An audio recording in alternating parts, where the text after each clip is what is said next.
Okay, good afternoon. We'll do a panel now about the question of who wants to be a game developer, or what do you need to be a game developer. We have three people here to talk about the game developing. I'm Nelson Zagalo. I'm president of the Portuguese Society of Sciences of Video Games, and I'm teacher at the University of Minho. And I'm also here representing the Eurogamer.pt, as you can see below. And to talk to us about the game developing, we'll have three persons here. Eduardo Barandas.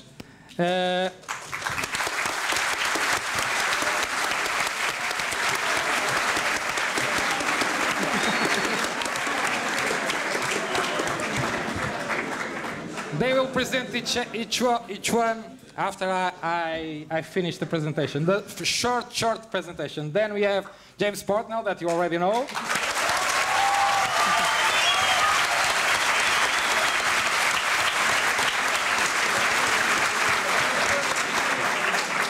And in the last place, we have Mirko Gozzo from the League of Legends, as you have been told us with all your papers.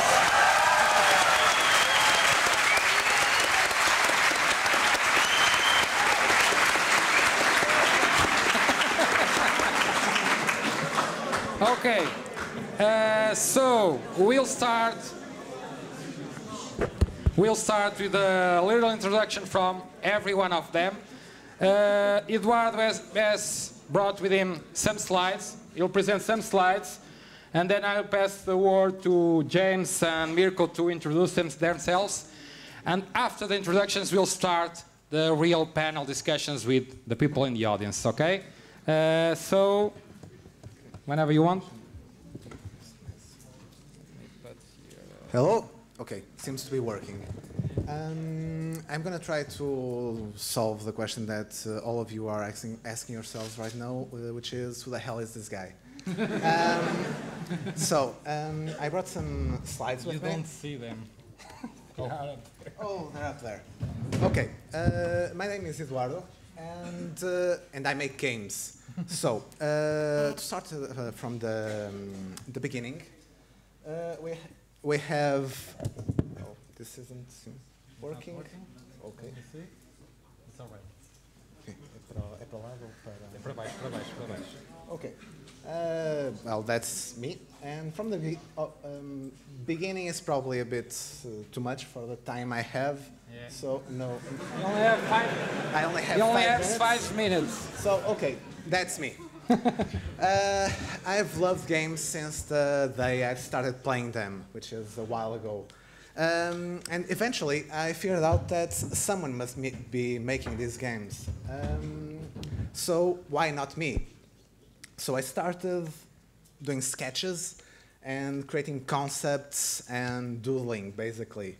When I was 11 or so, I even teamed up with a couple of friends of mine, and we decided we were going to make a game.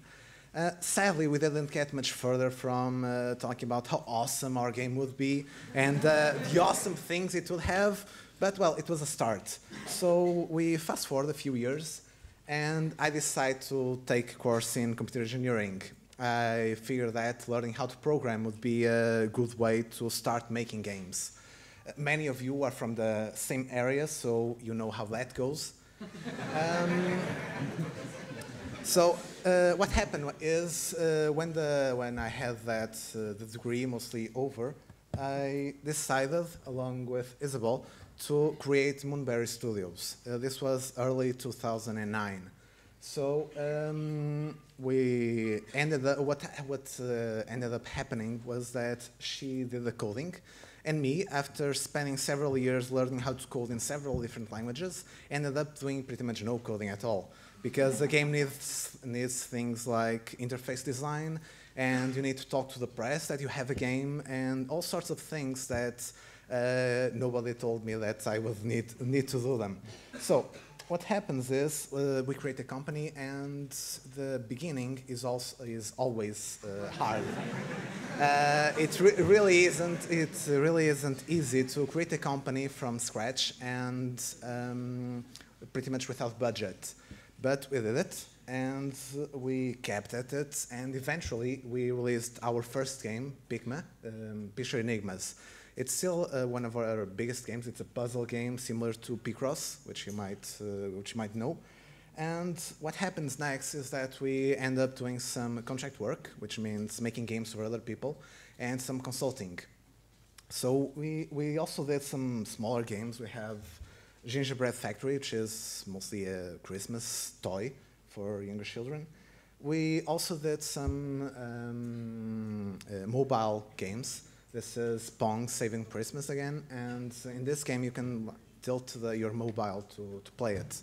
So things have improved, where there's now 3 of us. The last one is Liliana, our artist, and the one that made most of the art you've been seeing so far. And like I said, things have improved. We now have the ability to make bigger games, and we have a few projects we are working on, and that I'm sure you'll find out more about them soon. So that's mostly it. And thank you for listening, and I look forward to hearing your questions.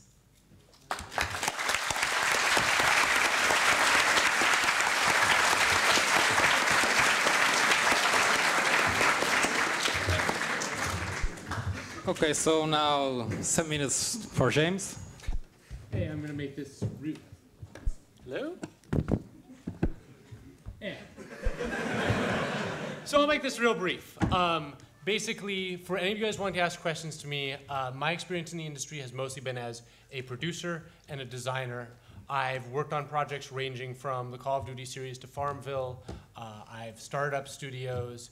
I've run studios. So anything on either of those veins, I'm happy to answer. Unfortunately, most of you guys are probably CS and computer students, and you guys are already all way better at programming than I am. So yeah, that's me. Other than that, you know, I write extra credits. What else do? I hold a professorship down at DigiPen, and yeah, I run a consulting firm called Rainmaker Games, where we basically kick design teams into line.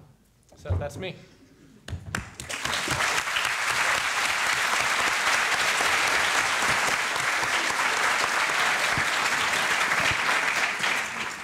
Hello, everyone. My name is Mirko Gozzo. I am the head of the European office in Riot Games. I started my game career when I was about 19, 20. A friend of mine asked me if I wanted to test games as a part-time job, and I thought he was kidding me. And I said, yeah, okay, I want to test game, and I'm going to be paid for that. He said, no, I'm serious. There is a company that is looking for a tester, so if you want to start doing part-time job 2 days a week, you can do it if you want. So I said, oh, yeah, of course I want to be paid. That's my dream job. Meantime, I was studied economics in university, so my completely different background from you guys. So I hope you can spare me with technical questions, which I wouldn't be able to answer. You can direct them to him. So after finish my university from a tester job, the company asked me if I wanted to become a product manager, and I accepted. My mom wanted me to go to work in a bank. I even had to go to a couple of interviews, and I assure you I give the worst interview ever on purpose. But you know, moms, Italian moms. So I started my career there in marketing. I moved pretty soon into Vivendi, Universal Game. At that time was the distributor of World of Warcraft in Italy. And I worked on World of Warcraft as our main product. That allowed me to understand better online gaming and MMOs. And after 2 or 3 years, NCSoft asked me if I wanted to join them in their headquarters in Europe as a product manager for Lineage 2 and Ion.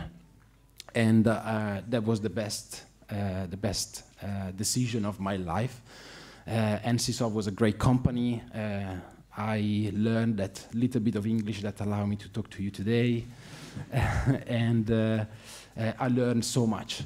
When I thought I gave NCSoft everything that I could, I changed I changed company. I went to work for a Chinese company called Changyu. I was the head of the office over there. The reason why is because the NCSoft was mainly focused on subscription games, which I was seeing declining.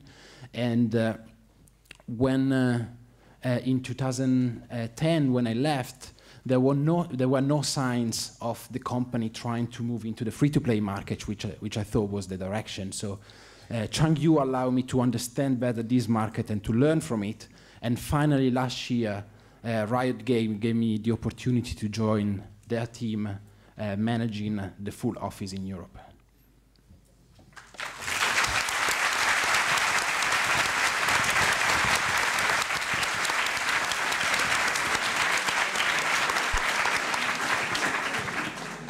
Okay.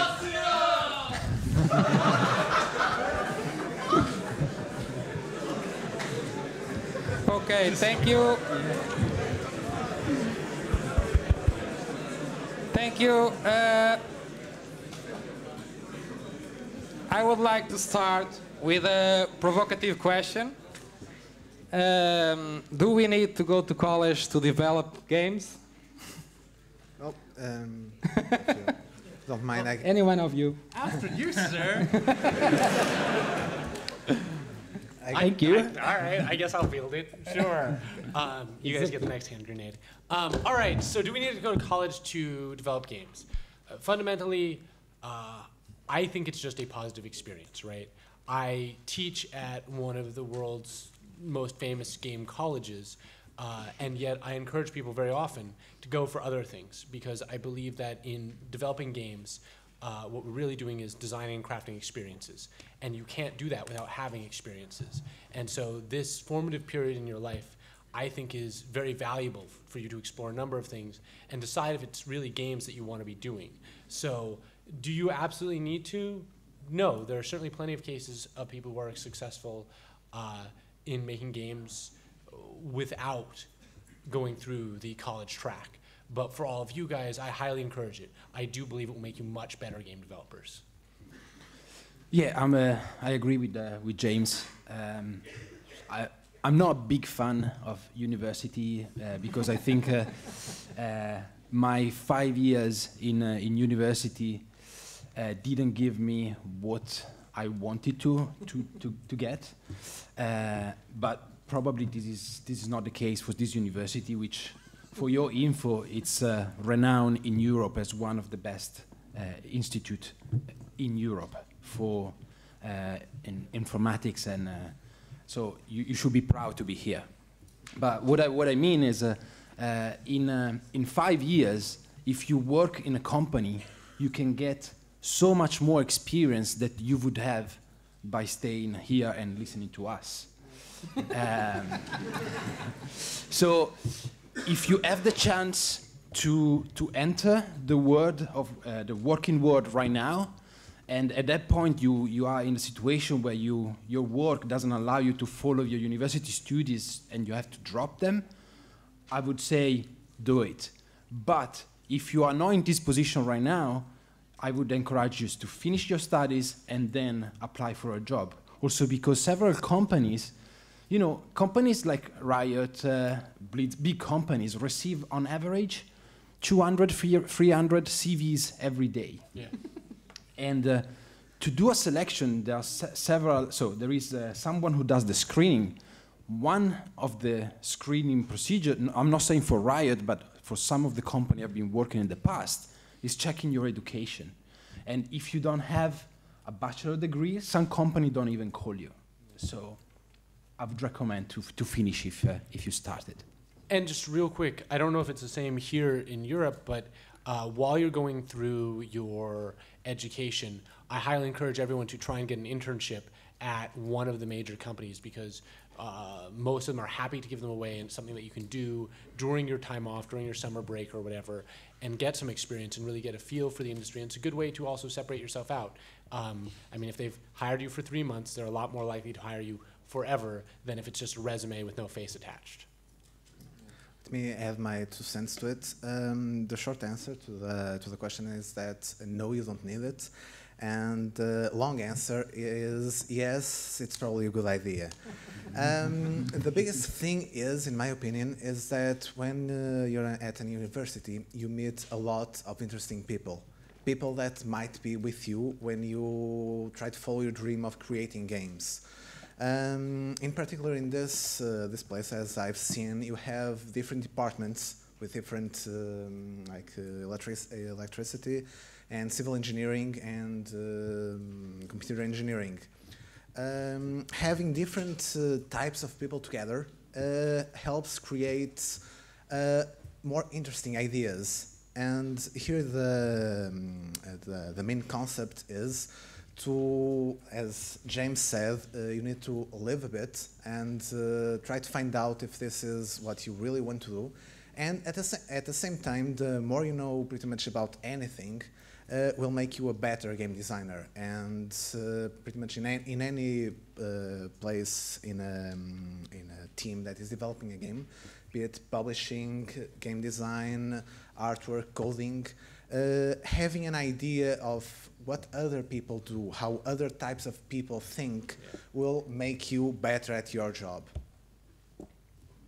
Okay, thank you. Before passing the question to you, I have 3 more questions. They are very short. It depends on their answers, but I believe they are short. The second question I have here is, in the past we have talked about the necessity of 3 profiles to create games: the programmer, the artist, and the designer. However, with the development of the indie scene, we have seen a lot of games being developed only by 2 persons. The programmer and the designer, like Brad, like Super Meat Team, like Limbo. What do you think? Do you still believe that we need these 3 profiles to create a game? An artist that creates the illustrations, a designer that creates the structure and the obstacles, rules, and the programmer that programs the game? Or we have passed this and now we can have short teams like 1 person only? Who wants? You should go. Let's see. We have a very close example. We have, as most of you probably know, Minecraft. Minecraft was created by 1 person. Most people will probably say that it looks like crap, so the artist is not needed. But in this case, while it might not be on purpose, the art style does help to as a whole to the game, but that's a bit beyond the point. What happens is, at least in my opinion, you actually need someone, even if it's the same person, that has the profile of a coder, of a designer, and of an artist. It's rare to have those 3 profiles in the same person. It's much easier to have, for example, a coder that is also a game designer, or an artist that is also a game designer. It's possible, but in general, having at least 2 or 3 people, it helps, even if it's only for an idea check. Because as a single person, you often have very, very stupid ideas. So having another person tell you that that's just stupid, and vice versa, will help make your game, whatever you're doing, better. So fundamentally, I agree. The one thing I was going to say is that we still have those roles. They may be combined in 1 person. If you're lucky enough to be a artist, programmer, sound guy, producer, designer, awesome, good on you. All those roles need to be filled by someone, even in the smallest indie studio. Sometimes that is 1 or 2 people. But the thing that I really want to reiterate is your games are just going to be better the more people you get in front of. And so I'm going to kind of Shanghai this to say, when you're creating, it's never too early to start showing people, start getting feedback from everyone around you, be it other people on your team or people who, I mean, you have no NDAs, you're not worried about someone stealing your idea at this point. Go out and start showing people your game. And I mean, the internet is great for this. If you guys, all of you guys can put together stuff in Flash, there's no reason, we talked about being in university, there's no reason while you're in university that you shouldn't be creating games. So you should be creating now, getting out in front of people. Internet's a great place for feedback because they will tell you all the reasons why you are stupid. Yes. In great detail. And all caps. Yes, exactly. So my background is publishing, so I don't have so much insight. But if the purpose of the question was to try to give them a direction in which way they should go with their career. I think they should try anyway to learn any of these discipline, because in modern companies you will not find yourself stuck in doing one thing. You will, if you want to be successful in any company, you have to be at disposal of the company in doing so many things that you cannot even imagine. In Riot, for example, in some department we even rotate. So just to give you an example, player support, which is probably one of the best or most important department in our company, we have someone specialized in tech, someone specialized in billing, someone specialized in fraud, and these people take rotation so that everyone can learn from each other and grow as a person and within the company. So I would recommend to do the same with your specific discipline that you're studying right now. Okay, thank you.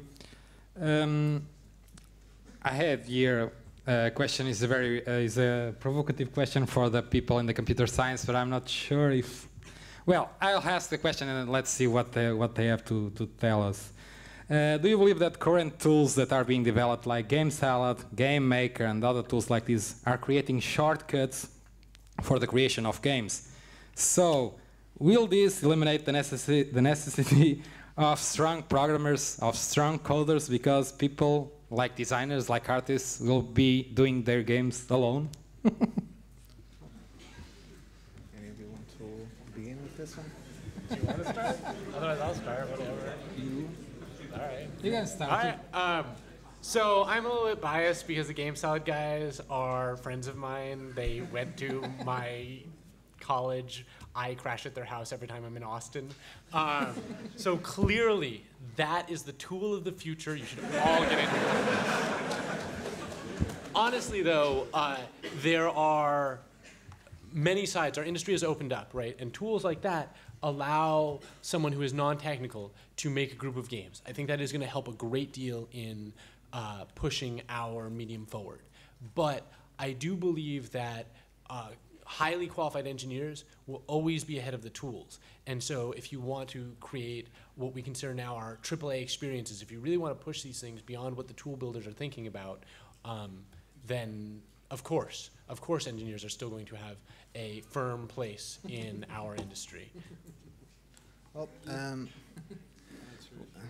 what I was going to say is that those tools are incredible because they allow people that wouldn't otherwise have the technical skills nor the will to acquire those technical skills to actually make games.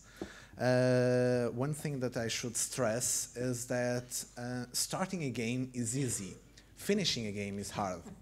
While I was studying, I started many games. Most of them are like in a folder somewhere in my computer and no one ever knew they existed. So having a tool like this, allowing you to create a game with, let's say, minimal effort, allows you to see the process for what it is. And what happens next is that, yes, as James said, for creating, let's say, more innovative games, you'll always need a proficient coder, someone that can bend, even if it's the tool itself, bend the tool to create something different. Otherwise, you're constrained to what the tool allows you to do, because there's always a trade-off. The more types of games and the more liberty you have to create something in a tool, the more complex the tool becomes. So that's something that tool creators, Game Salad and others, always have to juggle. So to sum up, yes, if you want to make a game, I'd say start with a tool like that. But don't. You'll still need eventually someone to.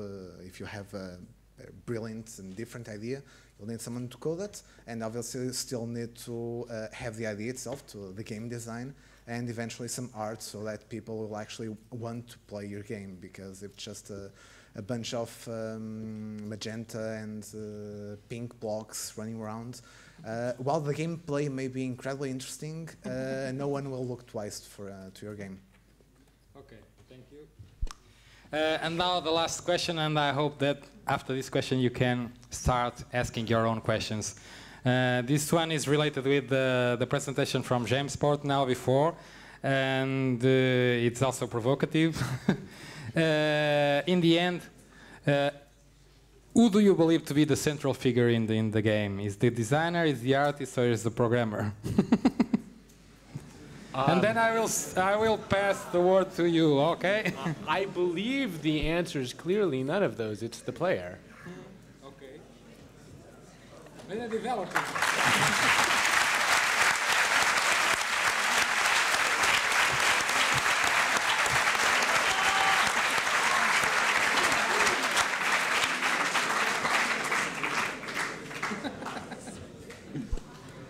Okay. Sorry, I didn't mean to derail. He turned the question against me. Okay. So now we can start the questions from the audience. I don't know if you have a mic. There's someone there.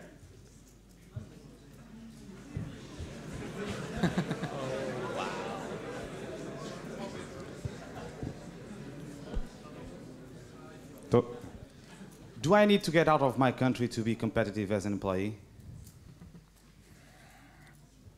You asking me? Asking all of you. I'm asking all because we have a Portuguese case, we have a foreign case, so both are equally interesting. So, in my case, I had to get out of Italy to be in an interested place, just because Italy is not a well-developed market for programmers, so it's not and anyway for gaming, and it's probably number 110 in the sales chart of games. So even big companies have less interest in investing in these countries. But to start, you should start from your country. Oh, I mean, if you have the chance to go in abroad, like in the US or England, I think it's still favorable. But as step by step progress will be start in your country, perhaps in small studio where you can really give a lot of creativity and where your weight is it's much bigger than in any other company, other big company, and then move on step by step. Well, my view basically is that you have two options.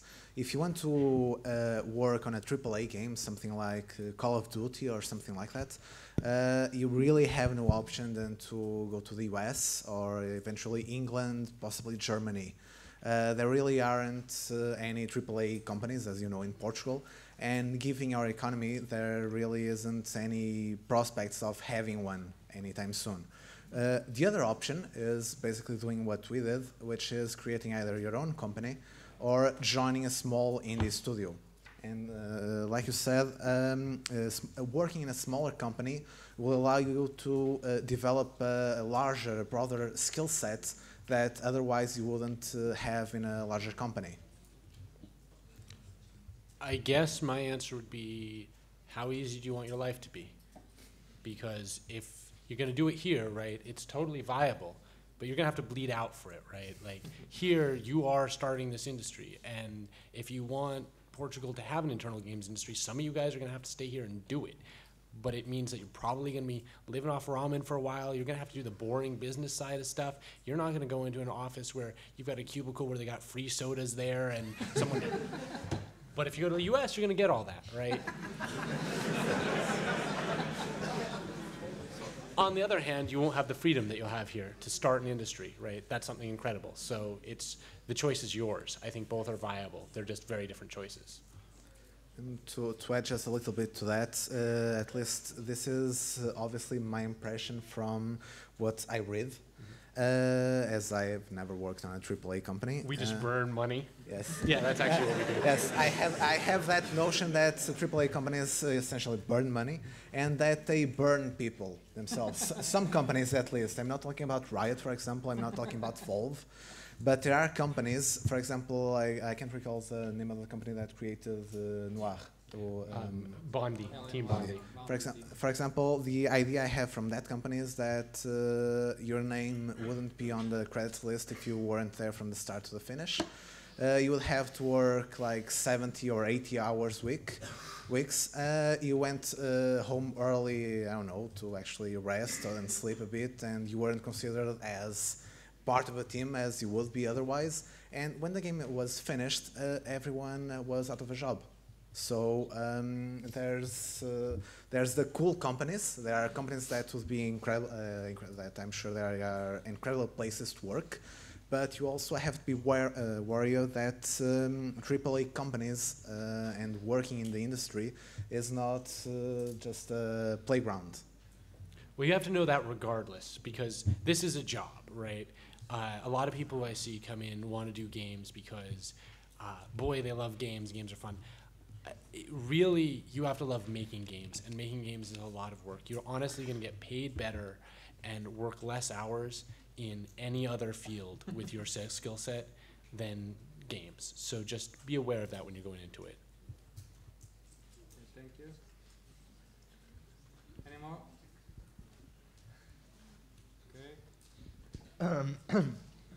Okay. We talked about single people developing games. You gave the example of Minecraft, and there's a few others that come to mind. I Want to Be the Guy, developed by Caim, and a few others, like an Untitled Story. If you were to start a project like that, spread it to the public, would it help you gain further career onwards later if you start projects like that? How would you go around trying to improve your portfolio to enter a big company? Want to take this one, Jim? Sure. All right. Do you want to do it, or do you? I'm not sure I got the question, sorry. Maybe Eduardo can. Did you understand the question? Yes, I did. I believe the gist of the question was that if you needed to create games, or if that would help you get into a large company. Okay, I believe that was it. if you have in your portfolio a game like Minecraft, I think you can get pretty much anywhere. Of course, having a game that you developed, and whenever you do an interview, you go to the manager of who's interviewing you and say, "This is the game that I've done," and you explain some of the process of your thoughts during the creation of the game. That's definitely it's better than any CV that you can bring to.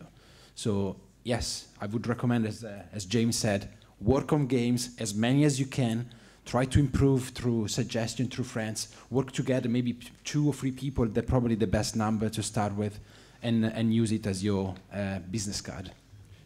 And just the one thing to add, we joke about developing Minecraft, right? But on the other hand, if as a student, I need some way to differentiate you, because even I get a ton of resumes every week, and I'm not accepting positions, I don't have anything open, and I need some way to differentiate. If your thing says, oh, I put it up on Congregate and I got 500,000 unique players, right? That's something I'm going to notice, right? So there's a lot of ways that even at the stage you're at, you can really get a product out in front of people and have us, allow us to see what the real response was. And so there are other things too. Differentiators, like if you've won any of the competitions, right? There's no reason your work shouldn't go to IGF or IGC or any of those. So there are a number of things you can do while in school to not only build projects for your portfolio, which is essential, but also differentiate those projects. And sorry, if the question was, do I have to? The answer is no. So you don't have to do anything. You don't even need to be here. But there are all things that help you to move on and quickly in your career. Just wanted to add, not really adding anything, but I just want to reinforce the concept that, as I said, starting a game is easy. If you have a finished game in your CV, that puts you leaps and bounds ahead of someone that doesn't have any game. Even if he has, for example, a degree from a university, that says a lot less about that person than having a finished game that you can show people. But one thing just quickly to add to that is that I would rather always see 5 good minutes. I would rather see a finished game that is 5 minutes long and really good than 30 minutes of tepid, uninteresting gameplay. Because honestly, I have too much to do in my week and simply won't get through it, which is terrible, but true. This is actually a question for Mirko. It's a 2-part question. You said that you worked at NCSoft and that you left because you felt that free games would be big.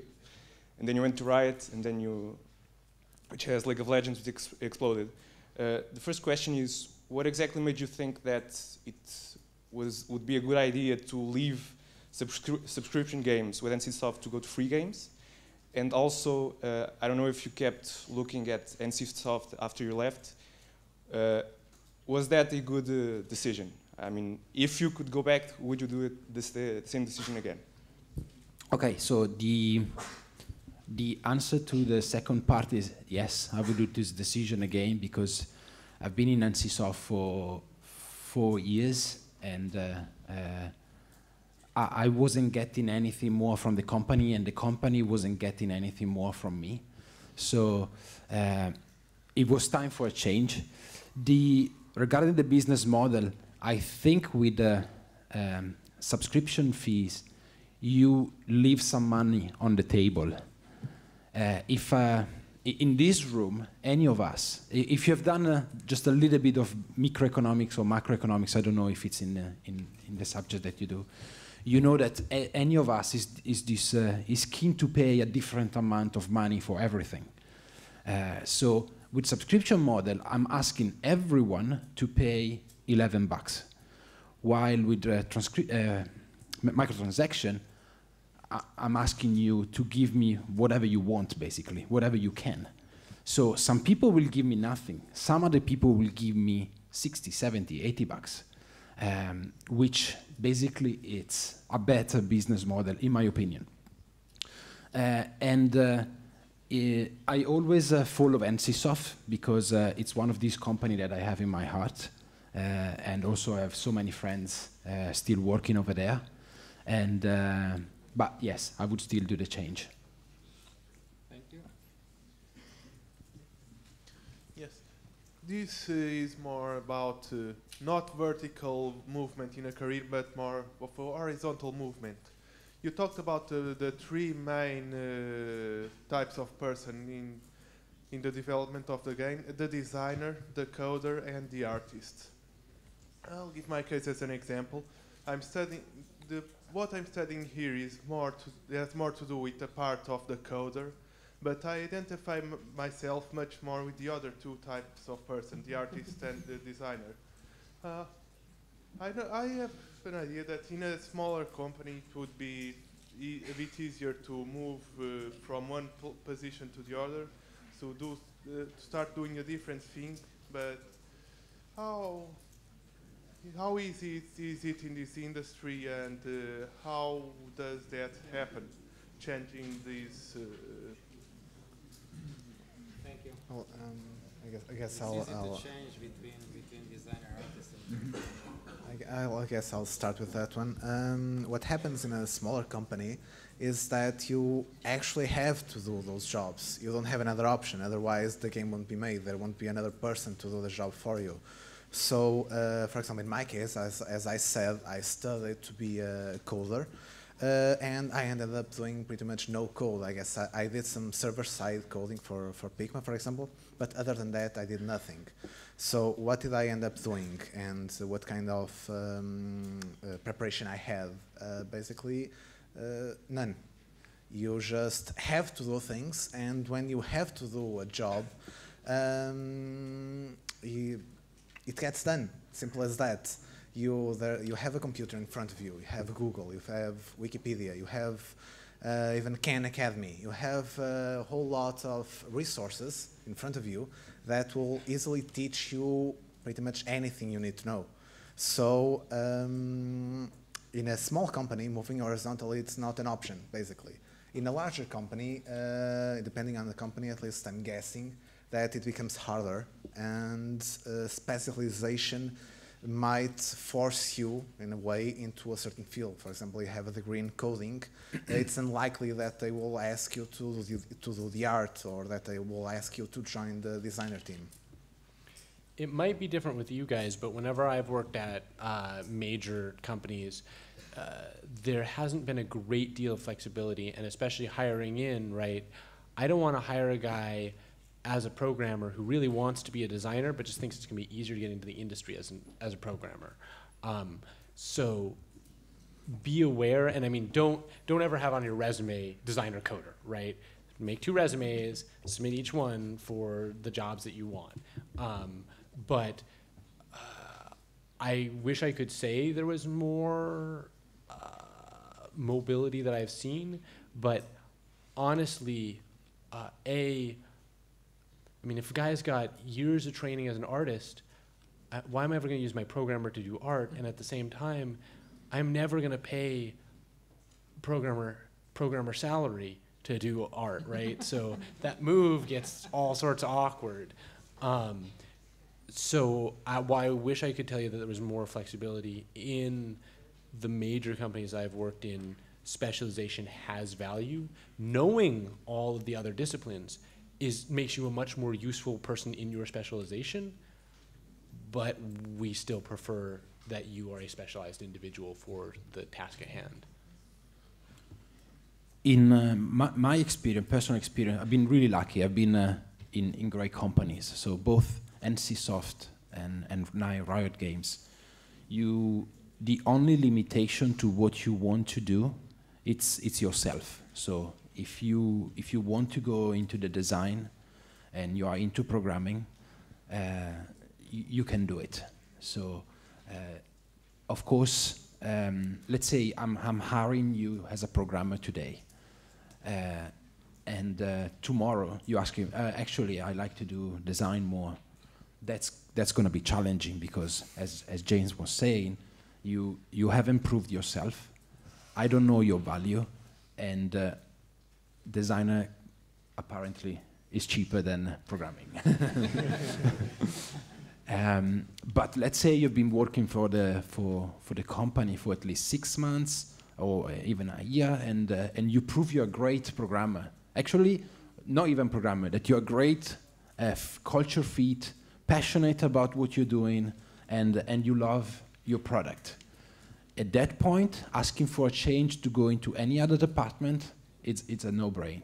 You can do whatever you want. So, but in the ones that you've been in, do you still have to be competitive in those departments, right? Like you still have to be up to par with the other people in those departments. Correct. All right, because that's always been the barrier I've seen for like a programmer who wants to switch to artist or whatever, competing with people who have done art for 6-8 years of their life or whatever. Yeah. So in the NCSoft case, if you wanted to move to another department, what the company was allowing you to do is you were still working in your original position, but you could spend some time with some other department and stay for them like 6-7 hours per week. Mm-hmm.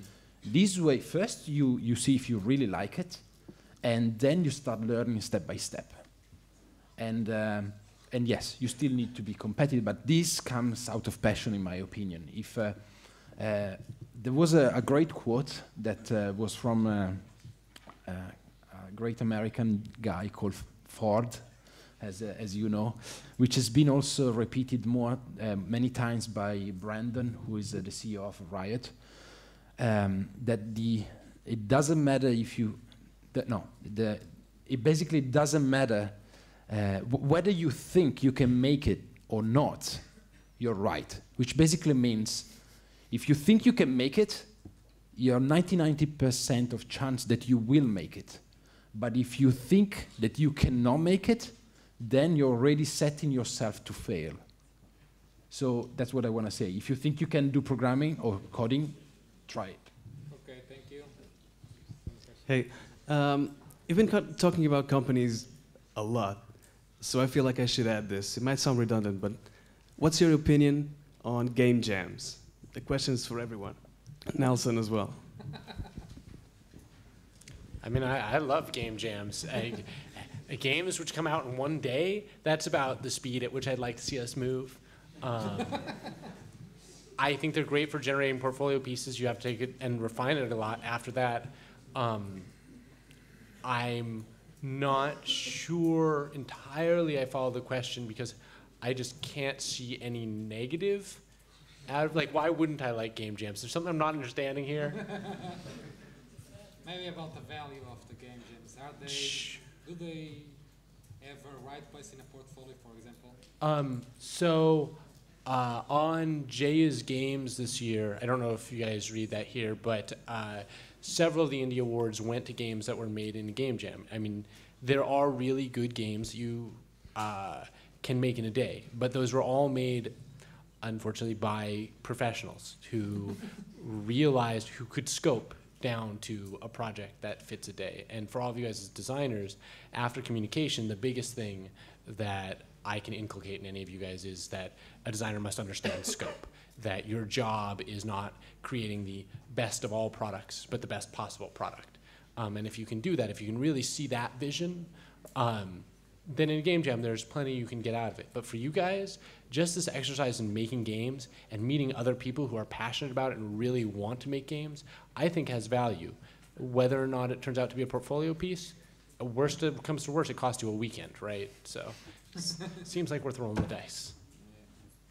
Well, basically, there's worse ways than those to spend your weekend, so go for it. Okay, so do you want to add anything? No? Here.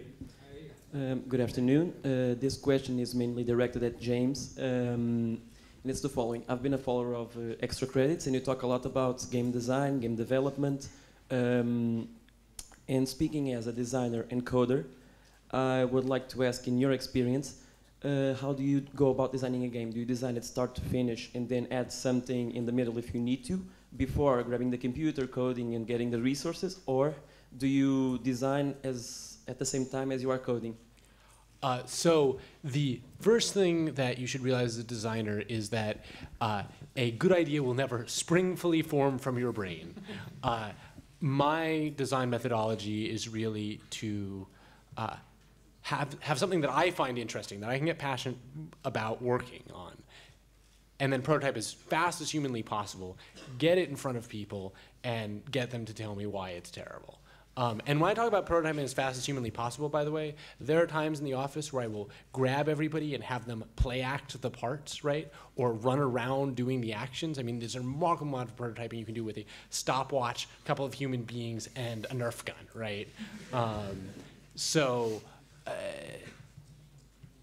That's my approach. There's a different approach to all of us, but I see a lot of young designers especially have this sense of preciousness to their work, that they really want to, that people just don't get it, or that it's not ready to be seen yet. And I think that's something to overcome, because you're going to burn through ideas. You're going to tear through them, and to get to the ones that are really good, right, to get to the gold. So that's my suggestion. My only problem in what I meant with this question is I personally have a problem in which I have an idea. Mm-hmm. I start thinking about how I'm going to develop it, but I get to it too fast. I want to put out work, I want to see how it moves, I want to see how it works, but then I lose sight of my objective, let's call it like that. I've only developed games in classes and as needed for a class or for a project, and there I always had a starting point and an ending point, because it was for a mark. I needed that to pass the class. But when developing for me or on my own, I always have this idea. But in terms of design, I always fall short, because I start the idea, I start coding, I start everything. But when I get to the middle of it, I find I'm lacking resources, I find I'm lacking a goal. Just like you said, I have an idea, then I code it as fast as I can. But then I don't have where to move on. Well, and this is why scope is the most important part of being a game designer. And it's something that you'll really get a sense of just from doing it a lot, right? You'll start not making those same mistakes of oh, I've designed a game that I do not have the resources for. You'll be able to make that assessment. And that is an assessment that's really valuable from the outset to try and think through this problem of what do I need? How long will this take? All those sorts of questions. Just don't try and have the perfect design when you go in, but do think through your production. Because, I mean, part of a game designer's responsibility is the production side of things. Thank you. Do you want to answer? I guess I don't have anything useful to add. Bring the mic. Yeah, but we have one person here. Where's the mic? On this side. Hi. Suppose I'm out of college. I have the intelligence, I have the skills, I can even make a game or two, so I want to start an indie company. Now, the chances I might fail are pretty huge, so what can I do to avoid major failing? Because failing is part of life, and I'm supposed to fail, but still. At least from, speaking for myself, one of the most important things you should do is only start a company after you have a product to sell. That's not always as easy as that. For example, we knew about that rule, but we broke it. Pigma was developed after we had the company. And in this case was to force us to work as hard as we could. Because one of the hardest things you will find working alone, for all the intents and purposes, or in a small team, working in your basement, in your mom's house, or in your parents' house or something, the biggest challenge is to actually get work done. Because what you're doing is working on something you love. And for example, actually playing other games is part of your learning process. So it's easy to get from playing other games to get some inspiration, to get some ideas, to see how things were done properly and not done properly, and then get lost and actually spend more time playing than you should. And that actually happened to us. So in this case, my advice would still be to try to get a few friends, start and make a game, finish the game, and if you believe it has the potential to sell, then you can think about creating the team. Because from the moment you actually create a company, legal-wise, you're losing money. Yeah. So that's basically it.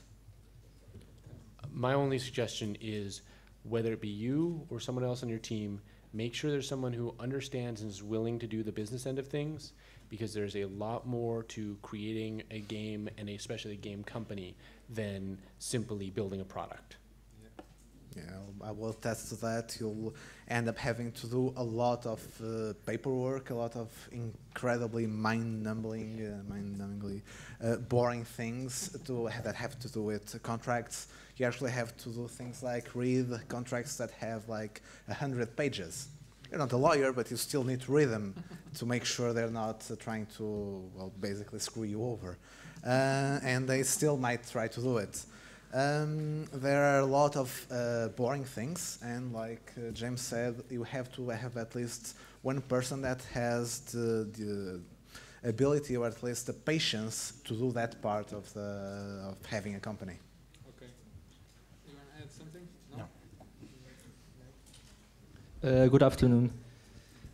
I'd like to ask about the replayability of games. What you think is the future for those, and what do you prefer as a designer or a player?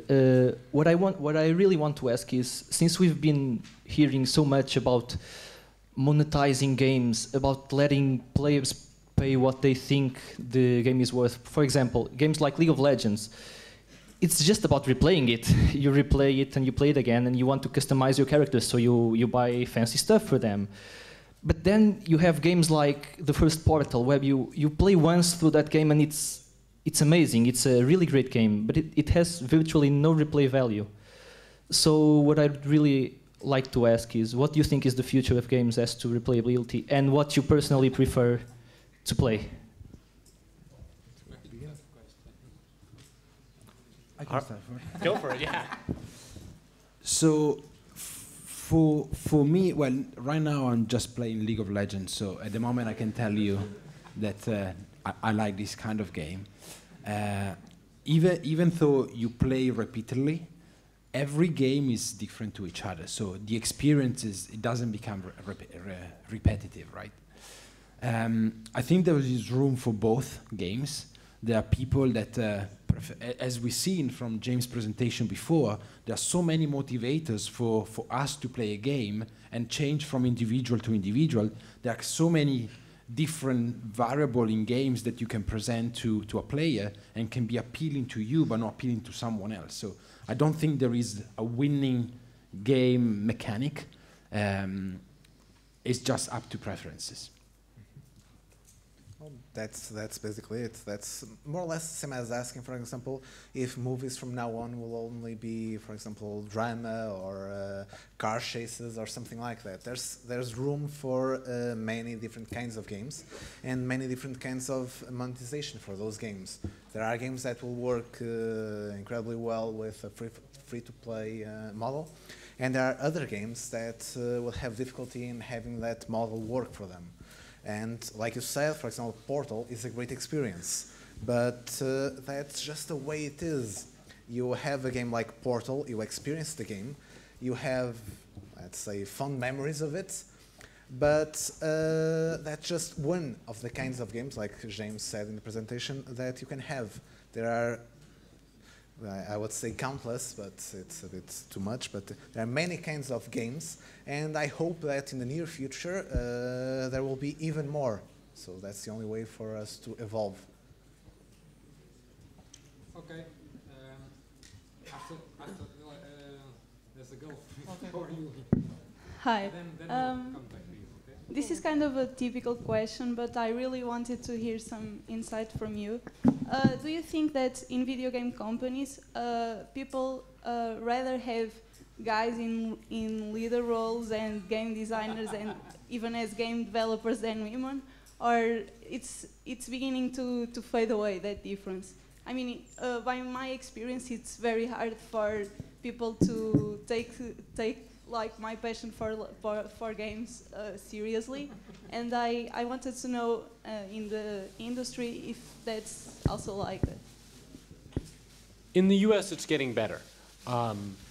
There is still a large divide, right? And I think if you remove HR and marketing, we're something like 25%, 75%, which is ridiculous. But that's much better than a decade ago. And it just depends on the company.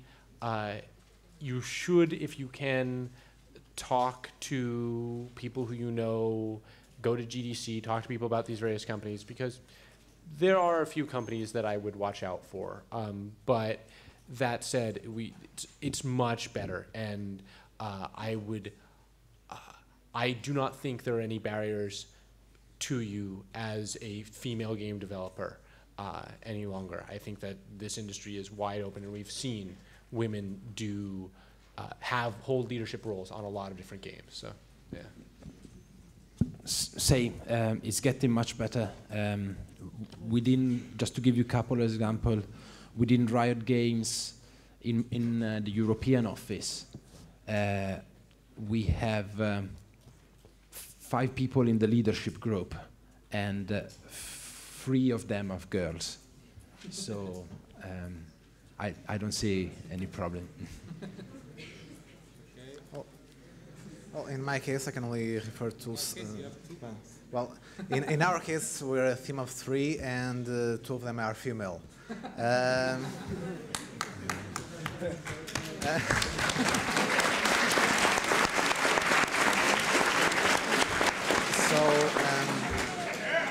The thing is, in a small company, basically your sex doesn't matter. It matters what you can do. That's the only thing that's important.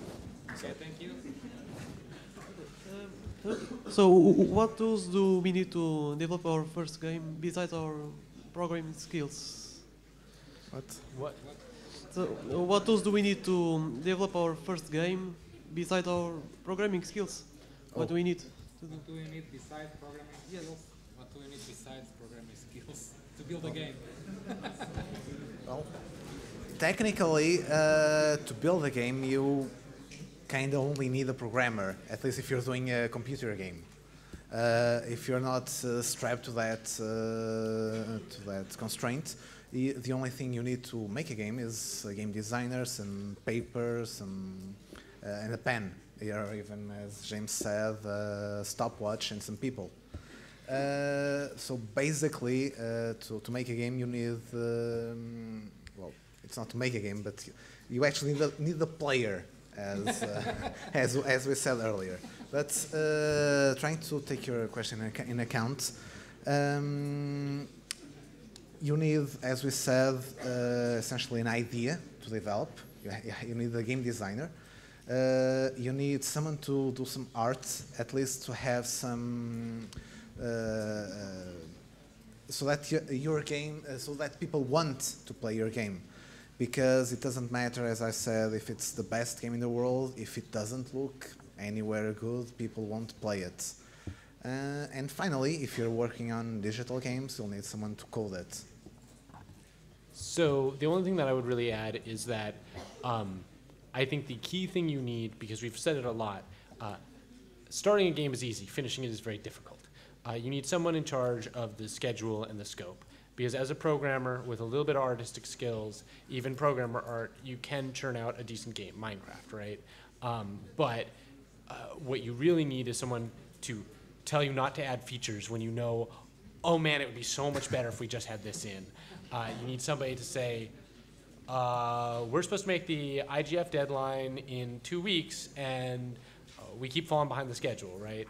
So I think that role is vital, and very often it's very difficult for us to do it for ourselves. But okay, thank you. Hi, I wanted to ask, what's the average salary for a coder in your companies? I don't have this information, sorry.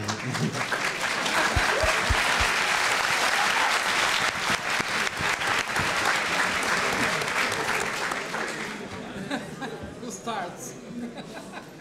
So I don't have this information, unfortunately. It's classified. You've got one, so you got to get the average pretty. Well, technically, yes. If you don't know in your own company, can you at least tell me in the big industry what might be the average? So are you talking a beginning programmer, like a junior level? Like what you're going to get hired in at? I don't understand. So there's lots of different levels of programmer, right? A lead programmer is going to get paid a lot more than someone just starting out. And so are you talking about how much money am I going to reasonably be able to ask a company when they go to hire me? No, in the middle. Okay. All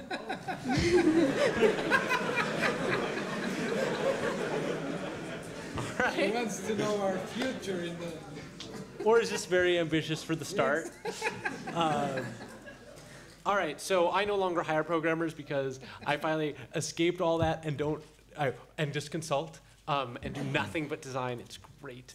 But for those still dealing with the practicalities of actually building these things, a junior level programmer, I would hire in about $65K US, a $65,000 US per year, and a mid-level 80, 85 maybe. Yeah, I believe it's around that. Yeah. There's some figures from the entertainment industry. From what? There are some figures from the entertainment interactive industry, something like that. And I believe it's between 70 and 80. And I have some comments about those figures, but we can talk about that. Okay, You're right. You're right. It's somewhere between there. I think 80, 85 is about what I did. Okay, let's pass. This is the American salaries, not the Portuguese one, okay? Well, for the Portuguese salary, I can't really give you a proper answer, as the coder is the other member that created the team, and in this case, we're taking the minimum as we can to maintain some capital in the company itself. So I really can't give a proper answer. Okay, thank you. Yeah, can you hear me? There's a lot of talk about monetization lately, especially DLC, free to play, in general. But there seems to be one thing contradictory. In older days, sorry for saying that, there used to be a lot of modes. Almost every game that came out gave a developer kits, mostly because they were created either on the Quake engine or UT, Unreal Tournament. But nowadays it seems to be disappearing, especially from the AAA companies. There seems to be a push to monetize every single piece of content, but at the same time it towards the modding community. Especially, for example, the Battlefield 3 that came out lately, or Diablo. They're practically with their monetization with DLC. They no longer want modders. Do you think there's any way to make them both work together? So I think as far as modding and monetization goes, and things that can come out of the mod community, this is probably more your wheelhouse than mine.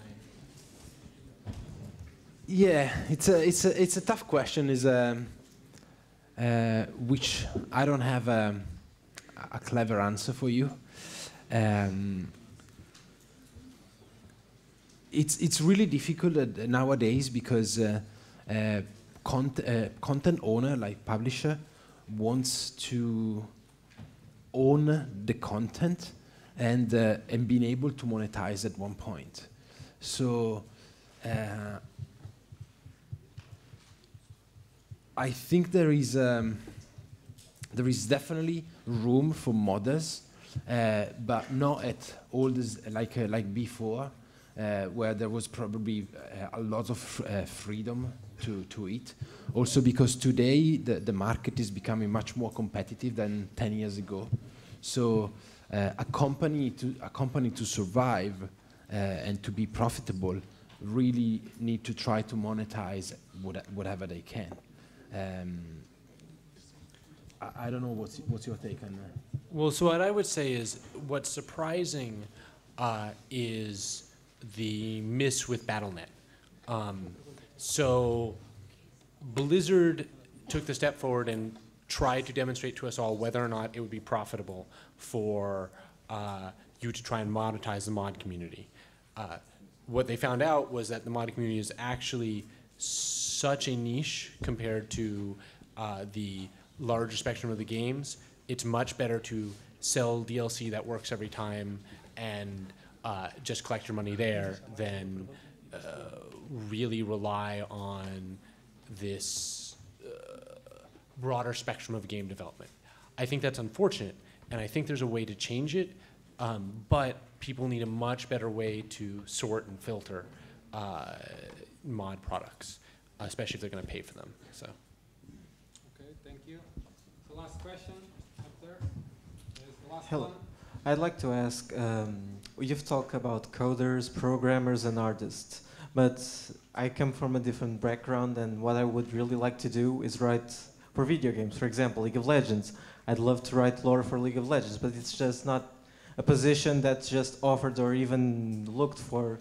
Usually, how can one just stumble upon writing? Because it doesn't even have a formal education. You can't just take a degree to be a writer. There is actually position in the company that they do that for living. Probably, so in League of Legends, let's think another game like World of Warcraft or Ion that probably I'm more expert than that. We had at least 5 people only working on creating content, because the content is not only within the game, but then it also goes on the website, and you always have to try to engage your community. If this is something that you liked, and this is probably the wrong course for you. If it's something that... I'm not in this course. I'm not pro. I'm not even from this college. I just came here for the conference. Okay. So, I don't know the right English name, but when you study, I think it's English English literature, the one where you improve your English skill, right? Sure. Let's go with literature. Is that the green literature? Pardon? Green literature. Usually we say liberal arts, but... So that's the path that you should follow. You're right from a sense. It's not like a huge demanded position within a company. But if this is your passion, there's nothing that can stop you from getting there. Okay, thank you all. Let's thank the 3 persons that have been here with us.